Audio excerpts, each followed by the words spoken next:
ओम धर्मराज्य स्थापकाय शिव शक्ति स्वरूपिणे आचार्याणं वरिष्ठाय प्रणवानंदाय ते नमः। ओम अहेतुकीं प्रेम घन दिव्यमूर्ति आचार्य रूपं श्री प्रणवं नमामि। शिवावतार महायोगी साक्षात् नीलकंठन संशय गृहाण वंदनम प्रभु नमस्ते हर गुरवे नमस्ते हर गुरवे। ओम हरो गुरु शंकर शिव शंभु। আপনাদের সকলকে শক্তি পুরুষোত্তম ইউটিউব চ্যানেলে স্বাগত। জগজ্জননী মা মহামায়া ও শ্রী গুরু ভগবানের কৃপাশীর্বাদে আপনারা সকলে ভালো আছেন এই আশা নিয়ে আজকের এপিসোড শুরু করছি। আজকে দেবী সূক্ত আমরা পড়া আরম্ভ করব। প্রথম মন্ত্রটি পড়ব। আমরা আপনারা যারা আগের এপিসোডগুলো দুটো দেখেননি, আমরা শ্রী শ্রী চণ্ডীর ব্যাখ্যা ইত্যাদি বোঝার চেষ্টা করছিলাম, পড়াশোনা করছিলাম। তো দেবী সূক্তর আজকে আমরা শুরু করব। আপনারা আগের দুটো এপিসোড দেখে নেবেন। আমার চ্যানেলটিকে অবশ্যই সাবস্ক্রাইব করে রাখবেন, বেল আইকনটি প্রেস করবেন যাতে পরপর ভিডিওগুলো আপনাদের কাছে যায়। এবং বঙ্গদেশে শ্রী শ্রী চণ্ডী পাঠের উপযোগিতা বলাটা ভুল হবে, শ্রী শ্রী চণ্ডী পাঠের প্রয়োজনীয়তা, শ্রী শ্রী চণ্ডী পাঠের প্রয়োজনীয়তা, ধর্মজ্ঞান এবং এখানে কালীক্ষেত্র, বঙ্গক্ষেত্র কালীক্ষেত্র। আমরা যারা কলকাতায় থাকি, কলকাতা তো একদম হৈ হৈ করে কালীক্ষেত্র। ভগবতী নিজে থাকেন এখানে, তার ৫১ শক্তিপীঠের অন্যতম প্রধান পীঠ এটি। তো সেই দিক থেকে বলতে গেলে শ্রী শ্রী চণ্ডী আমাদের নিত্যপাঠ্য হওয়া উচিত। শাস্ত্রে অনেক বাধা নিষেধ ইত্যাদি থাকতে পারে, কিন্তু মায়ের স্তব স্তুতি পাঠ করার কোনো সেইভাবে বাধা নিষেধ থাকার কথা নয়। তো সংকল্প করে পাঠ করুন আর না করুন, যারা করতে পারবেন না, গুরুমুখে যাদের বারণ আছে তারা করবেন না, কিন্তু চণ্ডী নিত্যপাঠ্য। মায়ের স্তব স্তুতি সবাই করতে পারে, মাকে প্রার্থনা জানাতে পারেন। মা ভোগ মোক্ষ উভয়ই দেন এবং দেবেনও, চণ্ডীতে সেই কথাই লেখা আছে। তো আমরা শুরু করি। আমরা দেবী সূক্তের যে প্রথম মন্ত্র সেটি পড়ছি। সেটি কি বলছে? অহং রুদ্রের ভীর বসুভিশ্চরামি অহমাদিত্যৈরুত বিশ্বদেবৈঃ অহং মিত্রা বরুণোভা বিভর্মি অহমিন্দ্রাগ্নি অহমশ্বিনোভা। আবার পড়ি। বলছেন যে অহং রুদ্রের ভীর বসুভিশ্চরামি অহমাদিত্যৈরুত বিশ্বদেবৈঃ অহং মিত্রা বরুণোভা বিভর্মি অহমিন্দ্রাগ্নি অহমশ্বিনোভা। এখানে এর অনুবাদে বলা হচ্ছে যে আমি রুদ্র, বসু, আদিত্য এবং বিশ্বদেবগণ রূপে বিচরণ করি। মিত্র, বরুণ, ইন্দ্র, অগ্নি এবং অশ্বিনী কুমারোদ্বয়কে আমি ধারণ করি। কে বলছেন? মহর্ষি অম্ভৃণ, যার কন্যা হচ্ছেন বাক। তিনিও ঋষিপদ বাচ্চা, তিনি ব্রহ্মবিদুষী, তিনি আত্মতত্ত্ব জেনেছেন এবং সেই স্টেটে নিজেকে নিয়ে গিয়ে ব্যাখ্যা করছেন, বলছেন যে উনি আসলে কে, মানে আত্মতত্ত্বের কথা। দেবী সূক্ততে আত্মতত্ত্বের কথা বলা হচ্ছে। দেবী সূক্ত আমি আগের এপিসোডেও বলেছি যে ঋগ্বেদের ১০ম মণ্ডলের ১২৫তম সূক্ত, ১২৫তম সূক্ত। তো প্রথম কথা যে বলা হচ্ছে অহং, অহং মানে আমি। আমি বিষয়টি কি? দেখুন, খুব একটা লজিক্যাল কথা। আমি যদি ডেসক্রাইব করতে হয় যে আমি কে, আমার গুরু মহারাজ বলতেন যে আত্মতত্ত্ব জানলেই সব জানা হয়ে যায়।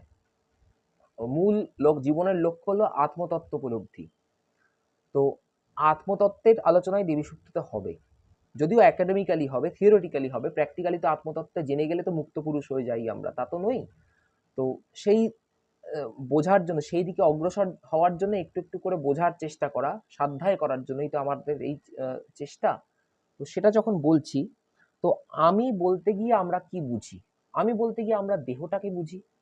এই যে আমার হাত, এই যে আমার মাথা, আমার এখন মস্তক মুন্ডন হয়েছে, সদ্য আমার পিতৃবিয়োগ হয়েছে, সেই জন্য আমার চশমা, আমার কথা ইত্যাদি, আমার জামা, আমার ঘর, এই পাখা চলছে, এই আলো জ্বলছে, এটসেট্রা এটসেট্রা।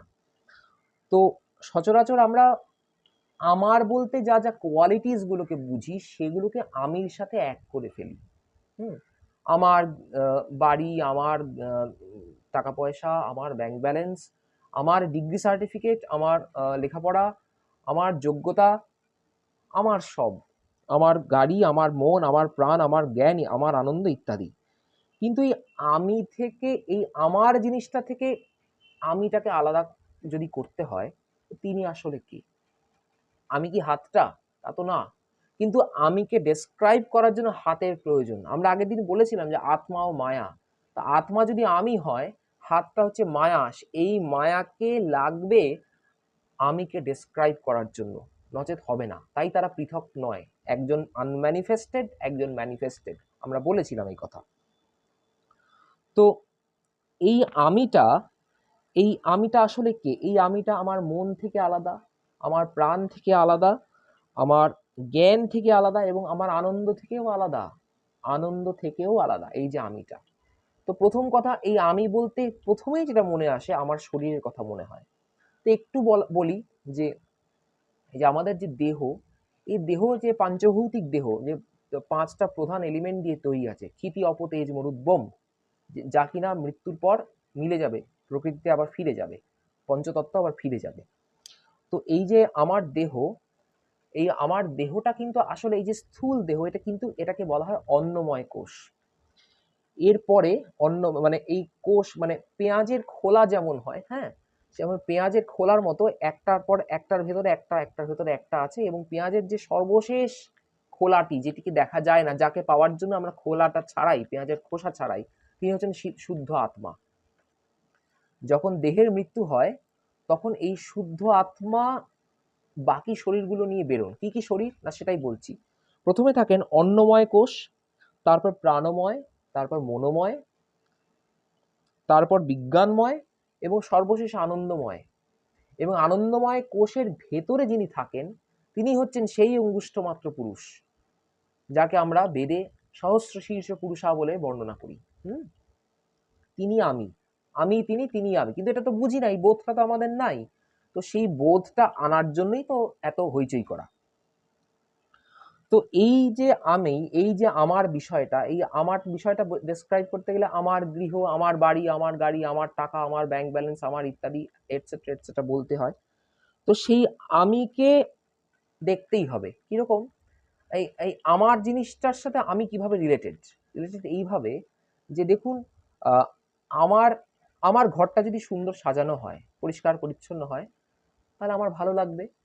তাহলে আমি কতটা ভালো আছি, কিংবা আমার আমি কোন স্তরে আছি, সেইটা কিন্তু খানিকটা হলেও আমার পারিপার্শ্বিক, আমি যে বাড়িতে বাস করি, আমি যে মানুষজনের সাথে বাস করি, আমার পরিবার পরিজনের সাথে বাস করি, সেটাকে ডিফাইন করে দেয় যে আমি কি রকম, আমি কে, আমি কে। আমার যা নাম আছে সেই নাম। আমি অমুক জায়গায় কাজ করি, আমি অমুক জায়গা থেকে ২ পয়সা পাই, আমার পেট চলে, আমার সংসার চলে, হাবিজাবি এটসেট্রা এটসেট্রা।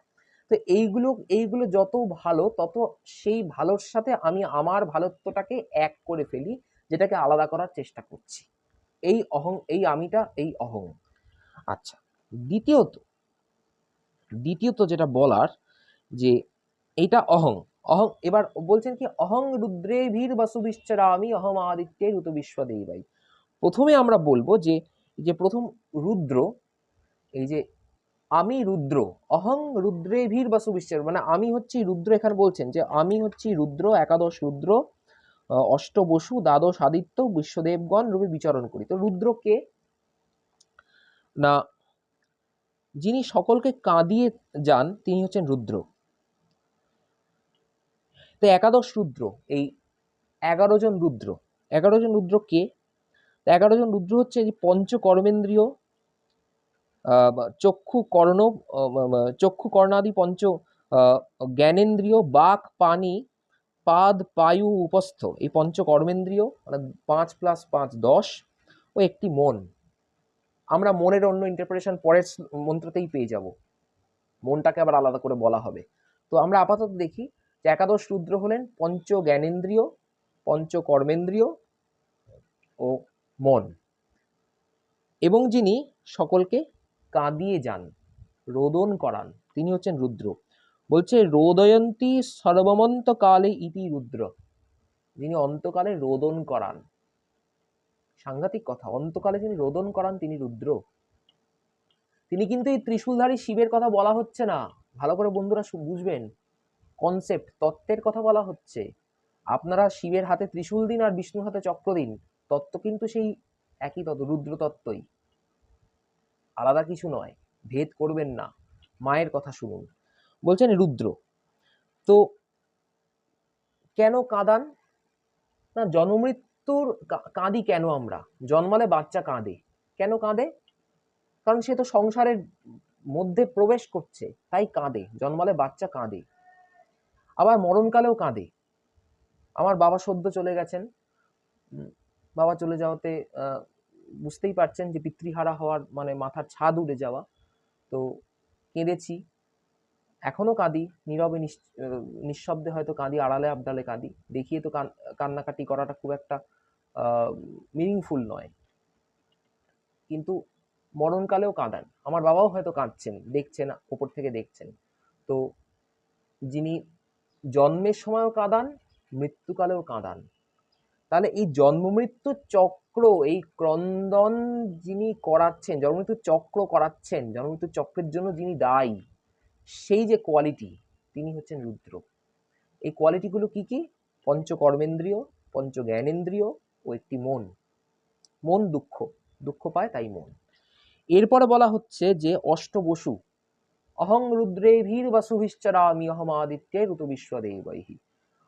বসু, বসু হচ্ছেন অষ্টবসু। অষ্টবসু অর্থাৎ যোগ শাস্ত্রের অষ্ট ঐশ্বর্য, অনিমা, লঘিমা, গরিমা, মহিমা ইত্যাদি যে অনিমাদি অষ্টসিদ্ধি আছে, এই হলো অষ্টবসু। হলো। এইখানে আরেকটি ব্রহ্মশিষ আরেকটি কথা বলছেন যে ভাগবতাদি শাস্ত্রে, শ্রীমদ্ ভাগবতে অষ্টসাত্ত্বিক বিকারের কথা বলা হয়েছে। নররূপে নারায়ণ গৌরাঙ্গ মহাপ্রভুর অষ্টসাত্ত্বিক বিকার হতো, এবং তিনি যখন ভগবত প্রেমের মাতোয়ারা হয়ে থাকতেন, তো বলা বৈষ্ণব শাস্ত্রে বিভিন্ন জায়গায় ইত্যাদি আপনারা পাবেন, এটা দেখলেই বুঝতে পারবেন, তার মধ্যে অষ্টসাত্ত্বিক বিকার হতো, শ্বেত, কম্প ইত্যাদি ইত্যাদি হতো।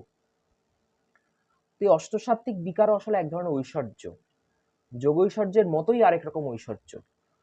তো এটাকেও বলা যেতে পারে। তাহলে অষ্টবসু বলতে আমরা কি বুঝছি?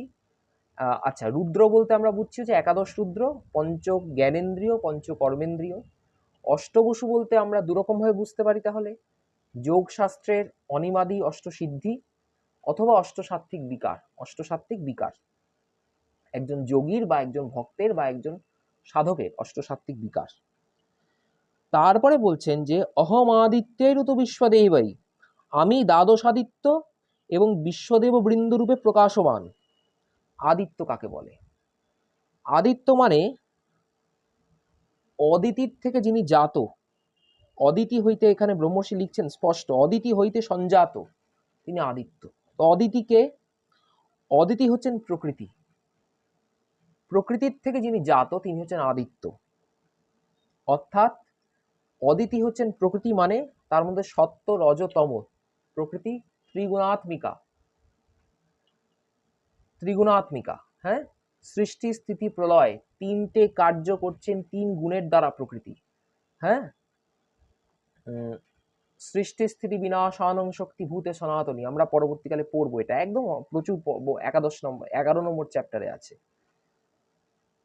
সেখানে পড়বো।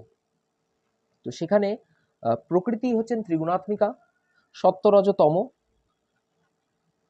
এই সেখান থেকে বলছেন যে অদিতি অর্থাৎ প্রকৃতি ত্রিগুণাত্মিকা, সত্য, রজস, তমময়ী, বুদ্ধি, অহংকার, চিত্ত ও মন। এই অন্তঃকরণ চতুষ্টয় প্রকৃতি হইতে সঞ্জাত। প্রকৃতি থেকে যে বুদ্ধি, অহংকার, চিত্ত ও মন, এইটা প্রকৃতি থেকেই এসছে। মনকে কিছুক্ষণ আগেই আমরা রুদ্রর কথা বলেছি, একাদশ রুদ্রের মধ্যে মনকে ধরেছি। বলছেন অন্তঃকরণ চতুষ্টয় আবার গুণত্রয়ের সংযোগে তারতম্যবশত দ্বাদশ ভেদ বিশিষ্ট হয়। এই তিনটে গুণের কথা বললাম, তিনটে গুণ ছাড়াও প্রকৃতিতে চারটে কোয়ালিটি আছে। কিরকম? বুদ্ধি, অহংকার, চিত্ত ও মন। এই চারটে কোয়ালিটি তিনটে গুণের সাথে কম্বাইন করে 12 রকমের ভেরিয়েন্ট তৈরি করে। এই 12 রকমের ভেরিয়েন্ট হলো দ্বাদশ আদিত্য। দ্বাদশ আদিত্য পুরাণে শাস্ত্রে বর্ণনা করা হচ্ছে, বেদেও বোধহয় দ্বাদশ আদিত্যের কথা আছে। তো দ্বাদশ আদিত্য হচ্ছে 12 রকম কোয়ালিটি। কিন্তু কিভাবে 12 রকম হলো না, 3 রকম গুণ আর 4 রকম কোয়ালিটি একসাথে কম্বাইন করে এদের কম্বিনেশনে 12 রকমের প্রকৃতি তৈরি হচ্ছে, তাই হলো দ্বাদশ আদিত্য। এইখানে কন্ট্রাডিকশন, যে ব্রহ্মর্ষি সত্যদেব এখানে বলছেন যে মনকে একবার রুদ্র বলিয়া আবার আদিত্য বলায় কোনো দোষ নাই। মনের যে অংশ জ্ঞান ও কর্মেন্দ্রিয়াভিমুখী বা ইন্দ্রিয়ের কেন্দ্র তাহাই রুদ্র, অর্থাৎ দুঃখদায়ক। মানে মনকে যদি আমরা কম্পার্টমেন্টালাইজ করে ফেলি, তাহলে মনের যে পোর্শনটা, মনের যে অংশ দুঃখ দেয় আমার, জ্ঞান ও ইন্দ্রিয়ের কেন্দ্র অংশ, জ্ঞান ও কর্মেন্দ্রিয় বা ইন্দ্রিয়ের কেন্দ্র, তা দুঃখদায়ক, তাই কাঁদায় আমাদের বারবার বারবার বারবার বারবার কাঁদায়, যাওয়া আমরা আসি যাই আর কাঁদি, তা হচ্ছে রুদ্র। আর যে অংশ বুদ্ধি বা মহত্তত্ত্বের অভিমুখী, যে অংশ বুদ্ধি বা মহত্তত্ত্বের অভিমুখী তাহাই আদিত্য, অর্থাৎ মনের সেই অংশে চৈতন্যের প্রকাশ ধর্ম অধিক আছে। যে চৈতন্য এই বিশ্বরূপে বিরাজিত তাহাই বিশ্বদেব। তার মানে আমরা আদিত্য বুঝলাম, দ্বাদশ আদিত্য। তারপরে দেখছি যে এই বিশ্বদেবকে, না বিশ্বদেব হচ্ছেন যে চৈতন্য বিশ্বরূপে বিরাজিত আছেন। বিশ্বম বিষ্ণুর বশৎকার ভূত ভব্য ভবতরু, বিষ্ণু সহস্র নামে বলা হয় প্রথম। যিনি সর্বরূপে অনুপ্রবিষ্ট হয়ে রয়েছেন তিনি বিষ্ণু, তিনি বিশ্বদেব। হ্যাঁ, তিনি বিষ্ণু, অল পারভেডিং। আপনারা ডিকশনারি খুলবেন, আপনারা এখনকার দিনে তো লোকজন ডিকশনারি খোলে না, গুগল থেকে মানে সার্চ করে, এখন তো আবার চ্যাট জিপিটি থেকে মানে দেখে। তো বিষ্ণু নামের মানে হচ্ছে অল পারভেডিং, যিনি সর্বব্যাপী। কথার মানে কি, যিনি অনুতু পরমাণুতে পর্যন্ত প্রবিষ্ট হয়ে রয়েছে, অনুপ্রবিষ্ট হয়ে রয়েছেন, তিনি বিষ্ণু। তো এই যে অনুপ্রবিষ্ট হয়ে রয়েছেন ইনি তো বিশ্বদেব, তাহলে বিষ্ণু হচ্ছেন বিশ্বদেব। বলছেন যে চৈতন্য এই বিশ্বরূপে বিরাজিত তাহাই বিশ্বদেব। এই বহু নামরূপ ও ব্যবহার বিশিষ্ট হইয়া যে চৈতন্য সত্তা প্রকাশ পাইতেছে উহারই নাম বিশ্বদেব। নাম রূপ ও ব্যবহার ভেদে ওই চৈতন্যাংশের অসংখ্য ভেদ পরিলক্ষিত হয়, তাই বিশ্বদেব বহু। কেন এতজন দেবতা, কেন এতজন দেবতা? কারণ প্রত্যেকটা কোয়ালিটির জন্য এক একজনকে আমরা অ্যাসাইন করে ফেলি। বিষ্ণু পালনের সাথে যুক্ত, তাই ভাবি যে উনি সংহার করেন না, উনি সৃষ্টি করেন না, আসলে ম্যানিফেস্টেশন। সেই যে শুদ্ধ আত্মা, শুদ্ধ পরমাত্মা, তার যে ম্যানিফেস্টেশনের দ্বারা পালন হচ্ছে তিনি বিষ্ণু, তার যে ম্যানিফেস্টেশনের দ্বারা সৃষ্টি হচ্ছে তিনি ব্রহ্মা, তার যে ম্যানিফেস্টেশনের জন্য লয় হচ্ছে তিনি হচ্ছেন রুদ্র, যিনি কাদান, যিনি আর কি ঘোরাচ্ছেন, তার মায়ায় ঘোরাচ্ছেন। এর থেকে মুক্ত হওয়ার জন্যই এত সব কর্মকাণ্ড। এরপরে আজকে ভিডিওটা বড় হয়ে যাচ্ছে, আজকে এই পর্যন্ত থাক। এরপরে আমরা ওই যে বলছেন অহং মিত্রা বরুণ মিত্র বরুণ উভ বিভর্মী ইত্যাদি জিনিসগুলো আমরা পড়বো। তো আজকে অনেকটাই বড় হয়ে গেল ভিডিওটি, আজকে এই পর্যন্ত থাক বন্ধুরা। আজকে পরের দিন আমরা আবার এপিসোড নিয়ে আসছি, আপনারা নিশ্চয়ই অধৈর্য হয়ে পড়বেন। ইন দ্য মিন টাইম আপনারা সকলে সুস্থ থাকবেন, ভালো থাকবেন। শ্রী গুরু ভগবান ও জগৎজননীর কৃপা আশীর্বাদে, অক্ষয় কৃপা আশীর্বাদে আপনাদের জীবন ধন্য হোক। জয় গুরু, জয় গুরু, জয় গুরু।